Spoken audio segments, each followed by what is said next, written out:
예수께서 그들에게 또 비유 하나를 말씀하셨다. 눈먼 사람이 눈먼 사람을 인도할 수 있느냐? 둘이 다 구덩이에 빠지지 않겠느냐? 제자는 스승보다 높지 않다. 그러나 누구든지 다 배우고 나면 자기의 스승과 같이 될 것이다. 어찌하여 너는 남의 눈 속에 있는 티는 보면서 네 눈 속에 있는 들보는 깨닫지 못하느냐? 너는 네 눈 속에 있는 들보를 보지 못하면서 어떻게 남에게 친구야, 내가 네 눈 속에 있는 티를 빼내줄 테니 가만히 있어라 하고 말할 수 있겠느냐? 위선자야, 먼저 네 눈에서 들보를 빼내어라. 그리해야 그때 네가 똑똑히 보게 되어서 남의 눈 속에 있는 티를 빼줄 수 있을 것이다. 좋은 나무가 나쁜 열매를 맺지 않고 또 나쁜 나무가 좋은 열매를 맺지 않는다. 나무는 각각 그 열매를 보면 안다. 가시나무에서 무화과를 거두어 들이지 못하고 가시덤불에서 포도를 따지 못한다.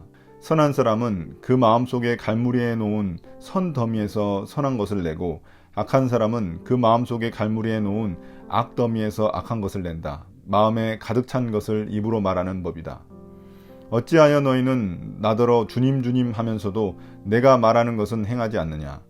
내게 와서 내 말을 듣고 그대로 행하는 사람이 어떤 사람과 같은지를 너희에게 보여주겠다. 그는 땅을 깊이 파고 반석 위에다 기초를 놓고 집을 짓는 사람과 같다. 홍수가 나서 물살이 그 집에 들이쳐도 그 집은 흔들리지도 않는다. 잘 지은 집이기 때문이다. 그러나 내 말을 듣고서도 그대로 행하지 않는 사람은 기초 없이 맨 흙 위에다가 집을 지은 사람과 같다. 물살이 그 집에 들이치니 그 집은 곧 무너져 버렸고 그 집의 무너짐이 엄청났다.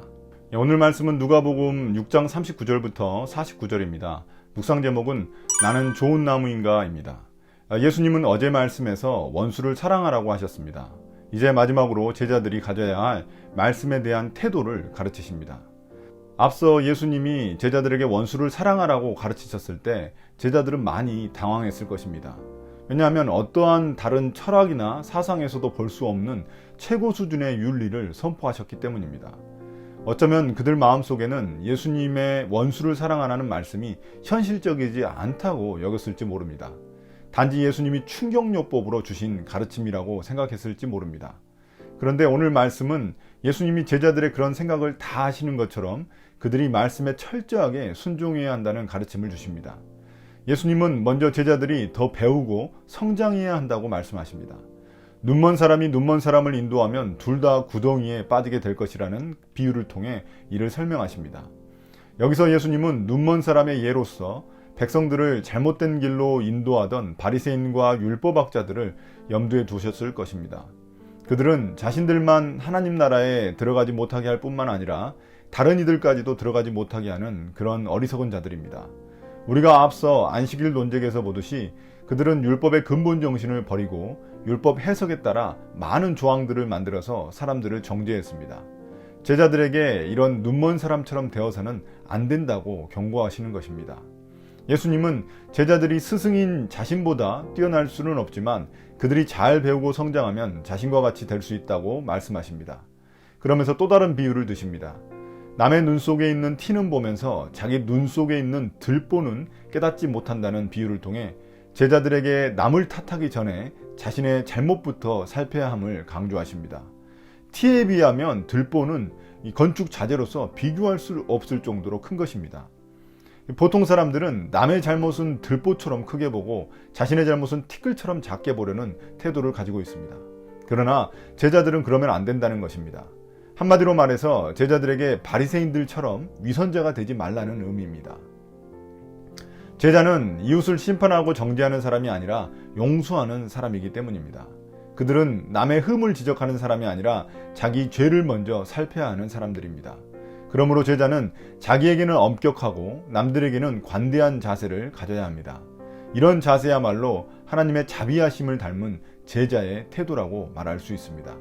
이제 좋은 나무와 나쁜 나무의 비유를 들어 좋은 지도자란 열매 맺는 자임을 가르치십니다. 좋은 나무에서 나쁜 열매가 맺을 수 없듯이 또 나쁜 나무에서 좋은 열매가 맺을 수 없습니다. 여기서 보듯이 잡목인 가시나무와 가시덤불에서 무화과 열매나 포도를 따지 못합니다. 그 열매를 보면 나무의 종류를 분별할 수 있습니다. 이처럼 선한 사람은 마음에 쌓인 선에서 선을 내고 악한 사람은 마음에 쌓인 악에서 악이 나옵니다. 사람은 마음에 가득 찬 것을 입으로 내뱉게 되는 것입니다. 그래서 우리의 말은 우리의 영적 상태를 드러내는 하나의 중요한 지표가 됩니다. 당시 바리새인들과 율법학자들은 종교적 관습을 통해 거룩한 채 했지만 그들은 자기의로 가득 차 남에 대해서는 비판과 정죄를 일삼는 사람들이었습니다.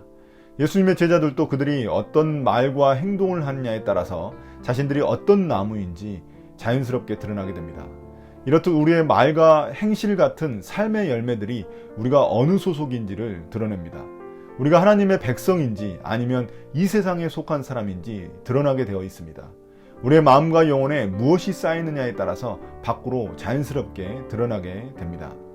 예수님은 마지막으로 또 다른 비유를 들어 예수님의 가르침을 반드시 실천하는 제자가 되어야 함을 강조하십니다. 말로만 자신을 주님, 주님으로 부르지만 실제로는 자신의 가르침과 삶을 따르지 않는다면 위선자라는 것입니다.